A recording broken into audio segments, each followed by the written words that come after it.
اس سے مجھے یہ تاثر ملے گا کہ آپ انتہائی ناراض ہو سکتے ہیں آپ، لیکن یہ امکان اس کے باوجود موجود ہے کہ آپ بات کر سکتے ہیں، آپ بیٹھ سکتے ہیں کسی سطح پہ. جی میں تو ابھی بھی کہہ رہا ہوں، میں کافی عرصے سے کہہ چکا ہوں کہ we are a political people, اور بات کرنا ہر وقت ایک ایسی چیز ہے کہ آپ کبھی بھی اس سے انکار نہیں کر سکتے. اگر آپ بات کرنے سے انکار کریں دین دیر از نو مین کہ آپ کہیں اپنے آپ کو کہ میں ایک پولیٹیکل بندہ ہوں اور پولیٹیکل طریقے سے اپنے حقوق چاہتا ہوں. لیکن آپ یہی سوال پاکستانی حکمرانوں سے پوچھیں کہ 10 سالوں سے وہ اس آپشن کو کیوں بند کیے ہوئے ہیں. بات جب آپ کرنا چاہیں گے تو سوال یہ پیدا ہوتا ہے، آپ انڈیپینڈنٹ بلوچستان کی بات کرنا چاہتے ہیں یا زیادہ خود مختار بلوچستان، وہ بھی آپ کو پاکستان واپس لے جا سکتا ہے؟ جی میرے خیال میں ممکن ہی نہیں ہے کہ خود مختار بلوچستان. اس وقت ہمارے جو لوگوں کی خواہشات ہیں، میں اپنے لوگوں کو ریپریزنٹ کر رہا ہوں، اور اس وقت ہمارے میجورٹی جو بلوچ قوم ہے وہ آزادی چاہتی ہے، کیونکہ ہم نے خود مختار بلوچستان، صوبائی خود مختاری اور وسائل پر اختیار، ان طرح کے تمام چیزوں کو سیاسی طریقے سے اپنے ڈیمانڈ رکھے، لیکن ہر بار ہمیں آپریشن، قتل و غارت، فوج کشی کے ذریعے جواب دیا گیا. ہمارے بچوں کو پکڑ کے مار کر ان کی لاشیں پھینکتے ہیں روڈوں پر. تو ہم پاگل نہیں ہیں، بیوقوف نہیں ہیں کہ ہر بار اسی کو کنٹینیو کرتے رہیں اور یقین کرتے رہیں کہ بھائی اب شاید بہتر ہو جائے گا. ہمیں استعمال کیا گیا، ہمارے ساتھ دھوکہ کیا گیا، ہم نے کوشش کی ان کے ساتھ رہا جائے. یہ ممکن نہیں ہے کہ صرف ہم کوشش کریں. ہم نے ہر وقت کوشش کی، لیکن پنجاب کی طرف سے ہمیں کبھی ایک برابری اور ایک بھائی کی حیثیت سے نہیں دیکھا گیا، ہمیں غلام کی حیثیت سے دیکھا گیا. تو ناممکن ہے، آپ زبردستی کسی کے ساتھ چپک تو نہیں سکتے. اگر کوئی خود ہی نہیں چاہتا تو ہمیں کوئی تکلیف تو نہیں ہے کہ زبردستی ہم جائیں، نہیں ہم آپ کے بھائی بننا چاہتے ہیں. آپ جو موقف بیان کر رہے ہیں کم و بیش یہی موقف آلموسٹ تمام نیشنلسٹ فورسز کا رہا ہے، اور وہ اس وقت پارلیمنٹ کے اندر موجود ہیں اور 18ویں ترمیم کے بعد کافی حد تک مطمئن بھی نظر آتی ہیں. پچھلے 2 برسوں میں کم از کم جو حالات وہاں پہ رہے ہیں اس میں ملیٹنسی کافی کنٹرولڈ ہے، کئی لوگوں نے ہتھیار پھینکے ہیں. آپ کی اپنی فیملی کے لوگ، پرسوں بھی ان کا شاہزین بگٹی کا اسٹیٹمنٹ ہے، آپ کے مرحوم چچا دلال بگٹی وہ ریاست کے ساتھ کھڑے تھے. شاہزین بگٹی یہ کہتے ہیں کہ اگر اس وقت اگریشن ایون بھارت سے ہوتا ہے وہ فوجیں لے کے جانے کے لیے تیار ہیں. آپ کے ساتھ کون لوگ ہیں اور کتنے لوگ ہیں؟ اگر کوئی بندہ سمجھنا چاہے آپ کی پاور کو، پولیٹیکل آپ کے پاورز کو، یا ایون آپ کی جو اسٹرینتھ ملیٹریلی آپ کی جو اسٹرینتھ ہو سکتی ہے، سو کیا اندازہ لگایا جائے؟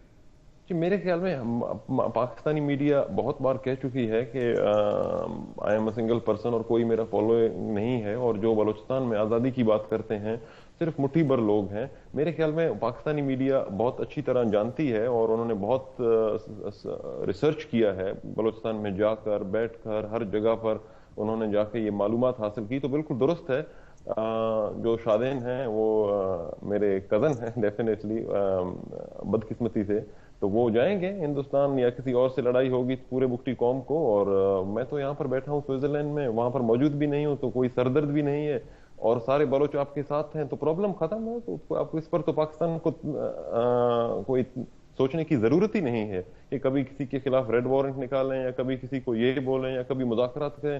کیا ضرورت ہے ایک شخص سے مذاکرات کرنے کی جس کے ہاتھ میں کچھ ہے ہی نہیں، جس کا کوئی فالوئنگ ہی نہیں ہے؟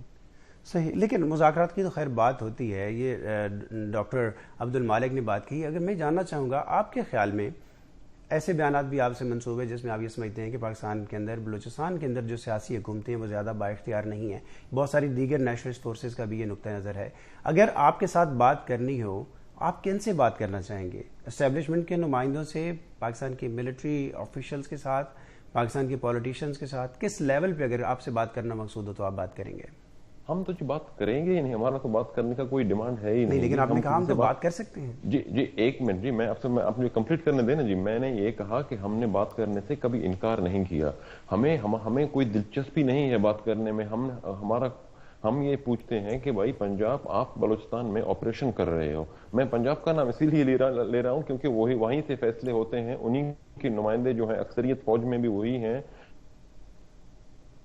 پاکستانی بیوروکریسی میں بھی وہی ہیں. تو سارا تعلق انہی کا، اور اکانومک جو ہے پاکستان کا وہ بھی 80% وہیں سے ہی ہوتا ہے. تو سارا پاور انہی کے پاس ہے، وہی ڈیسائیڈ کرتے ہیں کہ کیا کرنا ہے کیا نہیں کرنا ہے. تو ان کا کوئی انٹرسٹ ہی نہیں ہے اور وہ چاہتے ہی نہیں ہے. پچھلے 10-15 سالوں میں جو ایک جنرل گیا، دوسرا آیا، دوسرا گیا، تیسرا آیا. بلوچستان میں حالات اسی طرح ہیں، ہر دن بدن بدتر ہوتے جا رہے ہیں. جھوٹ پہ جھوٹ بولتے ہیں کہ بلوچستان میں فراریوں نے سرنڈر کیا، پھر کہتے ہیں کہ بلوچستان میں کوئی پرابلم ہی نہیں ہے، سب ہمارے ساتھ ہیں، پھر کہتے ہیں کہ 200 لوگوں نے ہتھیار ڈالے، پھر کہتے ہیں 500 لوگوں نے ہتھیار ڈالے، پھر کہتے ہیں صفایا ہو گیا۔ نواب برہم داغ بگٹی صاحب، آپ یہ کہتے ہیں کہ بلوچستان کے اندر جو عسکریت پسندی ہے، لوگ اپنے حقوق کے لیے خود کھڑے ہیں، پاکستان کا موقف یہ ہے کہ بھارت جیسے ممالک وہاں پہ سپورٹ کر رہی ہیں، مدد کر رہی ہیں، آپ کا نقطہ نظر اس بارے میں کیا ہے؟ کیا واقعتاً آپ کو یا آپ کے گروپ کو یا دیگر جو سیپریٹسٹ ہیں ان کو کسی نوعیت کی مدد حاصل ہے دلی سے؟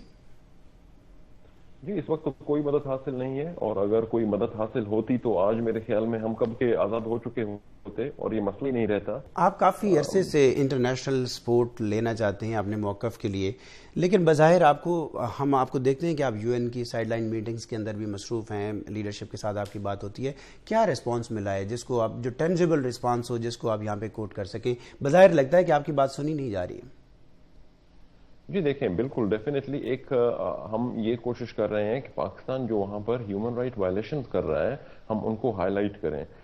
دوسری نمبر، دنیا میں پاکستان کو جو بھی کوئی سپورٹ کر رہا ہے اس سپورٹ کو رکوائیں، کنڈیشنل کریں۔ ہم یہ نہیں کہہ رہے ہیں کہ آپ پاکستان کو جائیں کوئی ایٹم بم پاکستان پہ گرا دیں، وہ پاکستان صرف اس طرح کی سوچ رکھ سکتا ہے، ہم نہیں سوچتے ہیں۔ لیکن آپ نے سرجیکل سٹرائکس کی تائید کی ہے، آپ نے سرجیکل سٹرائک کو بالکل میں نے تائید کی ہے جی، بالکل میں نے تائید کی ہے، بالکل میں نے سپورٹ کیا، میں آج بھی سپورٹ کرتا ہوں۔ اگر جہاں کہیں بھی کوئی دہشت گردی ہو، میں اس کے خلاف کوئی کارروائی ہو، میں اس کی سپورٹ کرتا ہوں۔ اور اگر سرجیکل سٹرائک ہوتے ہیں، سرجیکل سٹرائکس انڈیا کرتی ہے تو وہ ٹیررسٹ کے خلاف کرتی ہے، امریکنز کرتے ہیں تو ٹیررسٹ کے خلاف کرتے ہیں۔ اگر پاکستان اس کے قابل نہیں ہے کہ وہ ان کے خلاف کارروائی کرے تو وہ دوسرے ملک کو ان کی ذمہ داری بنتی ہے کہ وہ، کیونکہ ان کا اثر ان پر پڑتا ہے۔ پاکستان کو تو تھینک یو بولنا چاہیے انڈینز کو، امریکنز کو، کہ بھائی میں اس لائق نہیں تھا اور آپ آئے، آپ نے میرا یہ کام کر دیا۔ یہ جو کرنٹ جیو پولیٹیکل سچویشن ہے اس ریجن کے اندر، سی پیک بن رہا ہے، چاہ بہار کی بات ہو رہی ہے، وہاں پہ جن محرومیوں کی بلوچستان کے اندر بات ہوتی ہے، بظاہر اس کا ازالہ ہوتا ہوا بہت سارے انڈیپینڈنٹ اینالسٹ دیکھتے ہیں۔ اس سے آپ کی کا جو مشن ہے وہ کس حد تک متاثر ہوتا ہے؟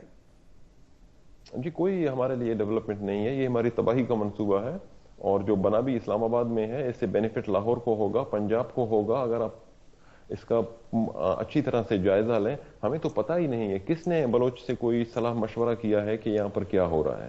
جو ایک حکومت بنا کے بٹھائی ہوئی ہے وہ اس کو خود بیچاروں کو پتہ نہیں ہے۔ پاکستان بھارت کشیدگی اگر اسی سطح پہ رہتی ہے یا یہ کشیدگی اور بڑھتی ہے تو اس سے آپ کیا فورسی کرتے ہیں اپنے لیے؟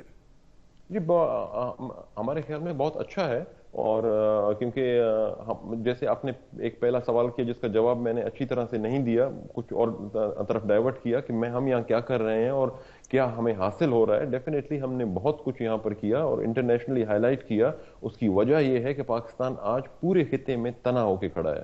بھارت جان چکا ہے کہ پاکستان سے بات چیت یا پاکستان سے دوستی ہو ہی نہیں سکتی، کیونکہ وہ ان کا مائنڈ سیٹ یہ نہیں ہے۔ امریکنز، ویسٹرن ورلڈ آج جان چکی ہے، جس کی وجہ سے امریکہ نے اپنا ایڈ روک دیا ہے پاکستان کو، F-16 جو طیارے تھے وہ روک دیے ہیں۔ So we are progressing۔ آخری سوال، آپ کی سوئٹزرلینڈ سے اسائلم کی درخواست کیوں مسترد ہوئی، اور اب بھارت میں ریپورٹڈلی آپ وہاں پہ سیاسی پناہ چاہتے ہیں، تازہ ترین سٹیٹس کیا ہے آپ کا؟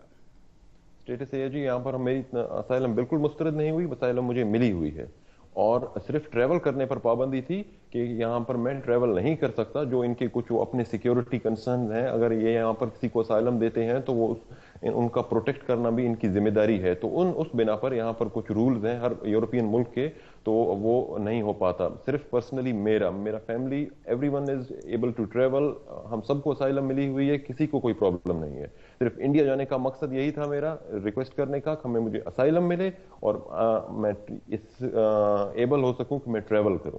تو بھارت میں آپ کو اسائلم مل چکی؟ کیا نہیں جی، ہم گئے تھے، باضابطہ درخواست دی؟ ہم نے بالکل درخواست دیا نہیں دیا جی، اس بات کا میں تفصیل میں نہیں جاؤں گا۔ کچھ چیزیں اس طرح ہیں جو میرے خیال میں مناسب نہیں ہیں ہمارے لیے اور ہمارے بھارتی دوستوں کے لیے، تو ہم نے اچھی طرح سے ڈسکس کی، اور میرے خیال میں ہم وہی ہوگا جو ہمارے لیے اور ہمارے بھارتی بھائیوں کے لیے اچھا ہوگا۔ نواب برہم داغ خان بگٹی،